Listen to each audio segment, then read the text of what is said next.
ఏపీలో వైసీపీ అధినేత వైఎస్ జగన్కు పోలీసులకు మధ్య వార్ కొనసాగుతూనే ఉంది.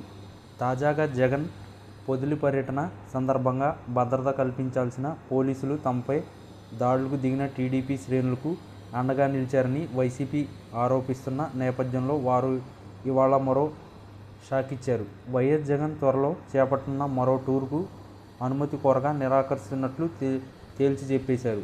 దీంతో వైసీపీ ప్రత్యామ్నాయంపై దృష్టి సారిస్తుంది. రేపు సత్తెనపల్లి మండలం రెడ్లపాళ్లలో నాగమల్లేశ్వరరావు విగ్రహావిష్కరణకు వెళ్లాలని వైఎస్ జగన్ నిర్ణయించారు. ఈ మేరకు జగన్ తరపున పార్టీ నేత గజ్జల సుధీర్ భార్గవ్ రెడ్డి పోలీసులకు అనుమతి కోరారు. అయితే పోలీసులు క్షేత్రస్థాయిలో పరిశీలన చేసిన తర్వాత ఈ టూర్కు అనుమతి ఇవ్వలేమని తేల్చి చెప్పేశారు. ఇందుకు సంబంధించిన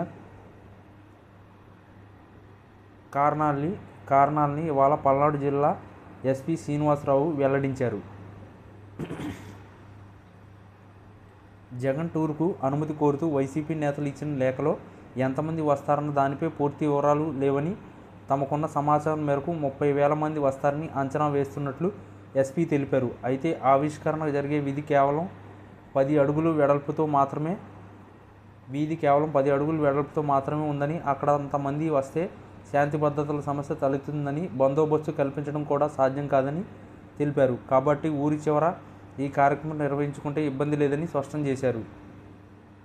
తాజాగా జరిగిన ఘటనల దృష్ట్యా జగన్ టూర్లో ప్రభుత్వం, ప్రైవేటు ఆస్తులకు భంగం కలగకుండా చూసుకుంటామని హామీ ఇస్తే అనుమతి ఇచ్చే విషయంలో పరిశీలిస్తామని కూడా పల్నాడు ఎస్పీ శ్రీనివాసరావు వెల్లడించారు.